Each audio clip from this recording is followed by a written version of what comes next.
ஒரு மானுட சமூகம், முதல் சமூகம், தாய்வழி சமூகம் எப்படி உருவானது? கல் தோன்றி மண் தோன்றா காலத்தே வாளோடும் வேலோடும் முன்தோன்றிய மூத்த குடி பெருமைக்காக புறம்பொருள் வெண்பா மாலை பாடுது. பெருமைக்கு தான் அது.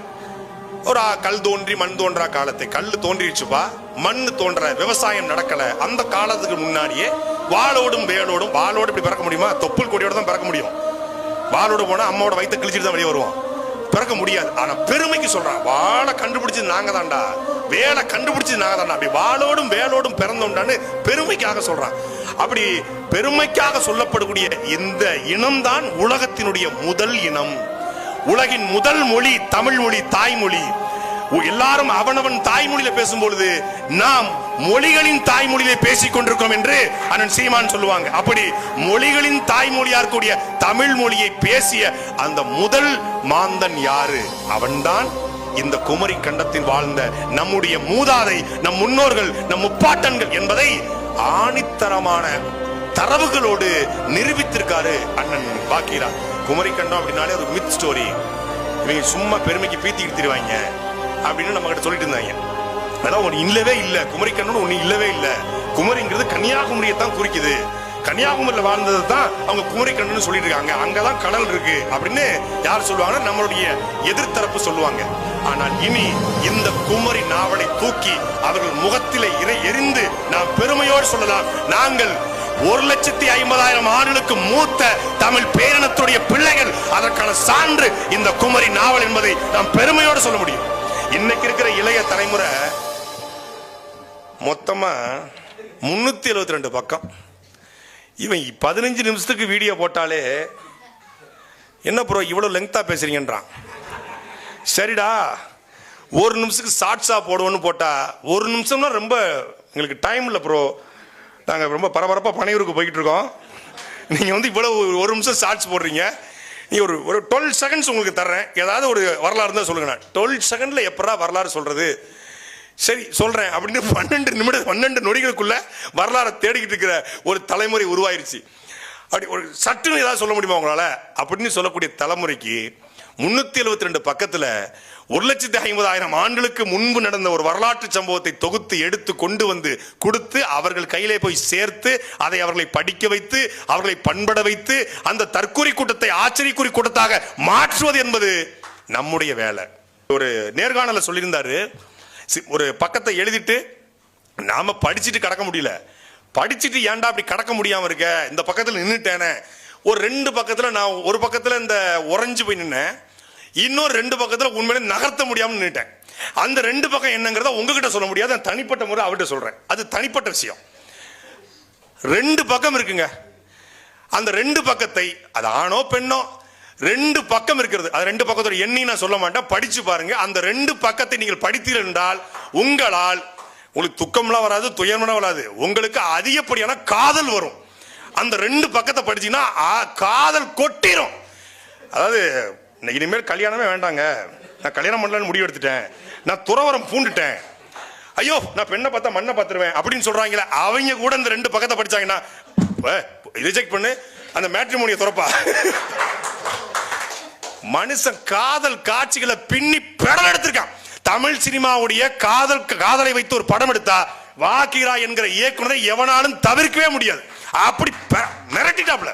அதாவது அண்ணன் மனுஷன் சொன்னாங்கல்ல, ஒரு சின்னதா மேல போயிருந்தா அது விரசமாகவோ ஆபாசமாகவோ மாறி இருக்க வாய்ப்பு இருக்கு. ஆனா அந்த இடத்துக்கு போகல.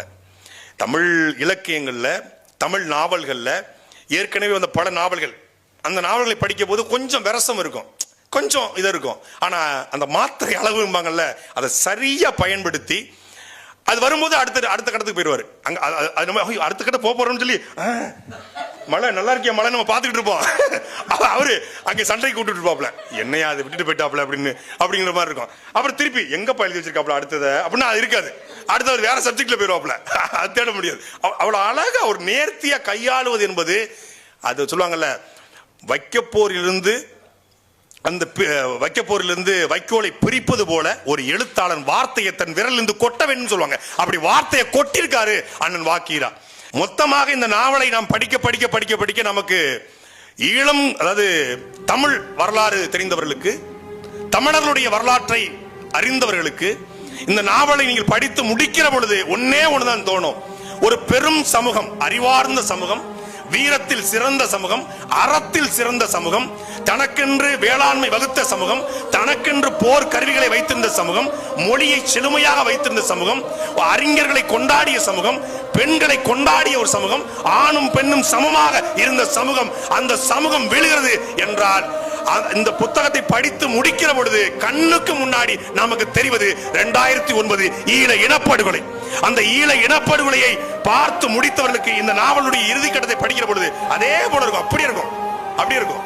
பெண் வந்து வீரத்தில் இருப்பா, அவளுக்கு ஒரு பெரிய ஆளுமை தன்மை இருக்கும், எல்லாமே இருக்கும். முழுக்க இதை நம்ம தமிழ்நாட்டோடு ஒப்பிட்டே பார்க்க முடியும். தமிழ்நாட்டில் எந்த ஊரை வச்சு நீங்க பார்த்தாலும் இது வந்து உங்களுக்கு மனசுல ஏறாது. ஆனா ஈழத்தை வச்சு இந்த நாவலை படிச்சீங்கன்னா அப்படியே கண்ணுக்கு முன்னாடி ஒரு ஈழ வரலாற 90,000 வருஷத்துக்கு முன்னாடி நடந்த மாதிரி எழுதிருக்காரு மனுஷன்.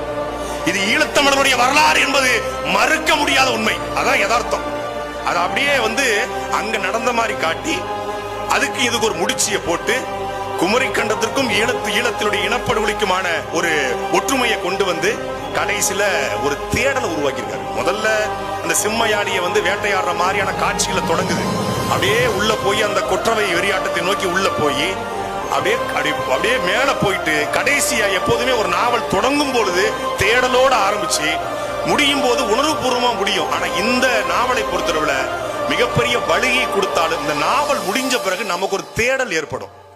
அப்படி இந்த நாவல் படிக்க படிக்க படிக்க ஒரு பிரமிப்பு, ஒரு பிரம்மாண்டம் அதை நோக்கியே போயிட்டு இருந்துச்சு. எல்லாமே நாவல்ல பிரம்மாண்டமா இருக்கு. எனக்கு முன் இவங்க கூட சொன்னாங்க, ஃபர்கானா கூட சொன்னாங்க, இந்த மாதிரி சேர சோழ பாண்டியர்கள் குறித்த புதினங்கள் இருக்கு, நாவல்கள் இருக்கு. அதே போல மன்னர்கள் குறித்த நாவல்கள் இருக்கு. ஆனா மக்களை பாடக்கூடிய நாவல்கள் தமிழில் மிக மிக குறைவாக இருக்கிறது. அதுவும் குமரி கண்டம் குறித்த, லெமுரியா கண்டம் குறித்த நாவல்கள் மிக குறைவில்லை. தமிழில் முதலாக லெமுரியா கண்டம் குறித்த, குமரி கண்டம் குறித்த முழுமையாக வந்த முதல் நாவல் வா கீரா எழுதிய குமரி தான். அப்பாத்துரையார் குமரி கண்டம் கடல் கொண்ட தென்னாடு என்கிற ஒரு ஆராய்ச்சி கட்டுரையை வெடித்தார். அவர் ஒரு வரலாற்று ஆய்வாளர். அந்த பார்வையில் அவர் எழுதுறாரு. ஆனா நாவலாக அந்த மக்கள் எப்படி வாழ்ந்திருப்பாங்க, அவங்க கையாளப்பட்ட அந்த வட்டார வழக்கு என்னென்ன இசைக்கருவிகள் பயன்படுத்தப்பட்டது, அவங்க என்னென்ன போர் கருவிகளை பயன்படுத்தினாங்க, என்ன மூலிகையை பயன்படுத்தினாங்க, அவங்களுடைய நாகரிகம் எப்படி இருந்தது, அவர்களுடைய நீர் மேலாண்மை, கழிவு நீர் மேலாண்மை எப்படி இருந்தது என்பதை எந்த விதமான ஆதாரமும் இல்லாம, அதான் ரொம்ப முக்கியம்.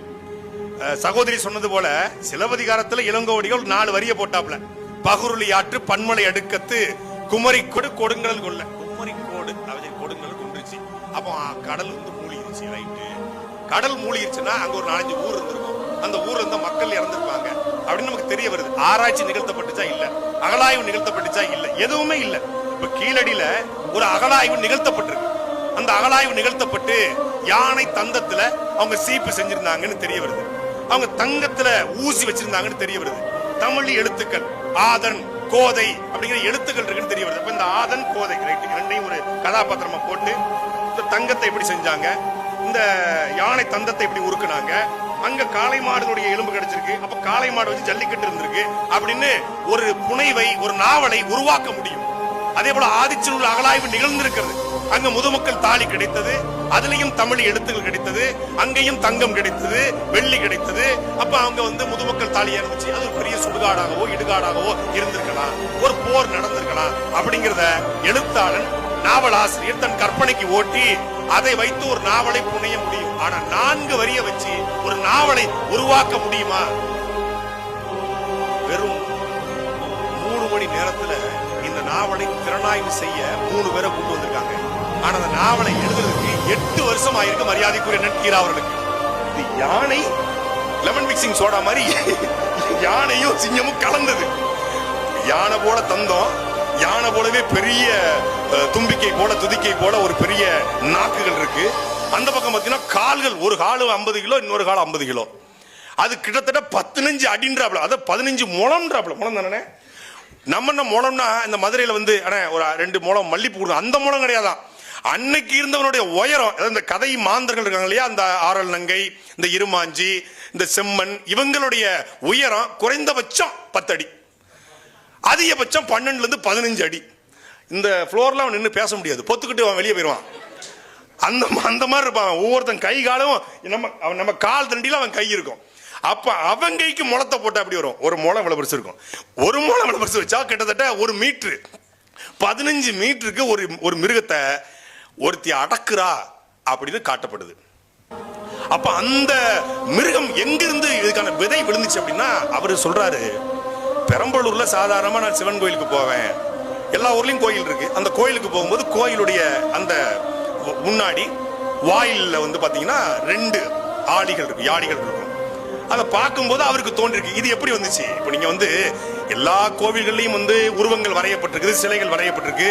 இது எல்லாமே அவருடைய கற்பனையில வந்திருக்காது. ஏதோ ஒண்ணு பார்த்து அதுல இருந்து இன்ஸ்பயர் ஆகி தான் அதை வரைஞ்சிருப்பாங்க, அதை செதுக்கியிருப்பாங்க. அப்போ இந்த யாழி இருந்திருக்கு. அது எங்க இருந்திருக்கும்? இப்ப மேற்கு தொடர்ச்சி மாநிலம் அந்த யாழி இல்ல, அமேசான் காடுகள்லயும் இல்ல, வேற எங்க இருந்துச்சு? அப்போ குமரி கண்டம் என்கிற பெரிய கண்டம் இருந்தது. அங்கே 47 நாடுகள் இருந்தது. அது கடல் கொண்டது என்கிற செய்தி இருக்கிறது. அங்கே இது இருந்திருக்கலாம் என்ற அடிப்படையில் அவர் இந்த சிம்ம யாழியை உருவாக்குறார். அலங்கு என்கிற ஒரு வகையான நாய் வகை நமக்கு சோழர்கள் காலத்தில் அது பயன்படுத்தப்பட்டதாக குறிப்புகள் இருக்கு. இன்றைக்கும் நிறைய தமிழர்கள் அந்த அலங்கு வகை நாய்களை மீட்டு கொண்டு வராங்க. அந்த அலங்கு வகை நாய்கள் 90,000 ஆண்டுகளுக்கு முன்பே தமிழர்களுடைய வாழ்வியலோடு ஒரு உற்ற தோழன் போல இருந்தது என்பதை அந்த நாவல் முழுக்க அந்த அலங்கு வகை நாய்கள் அவருக்கு பாதுகாப்பாக ஒரு காவலன் போல வரும். அதை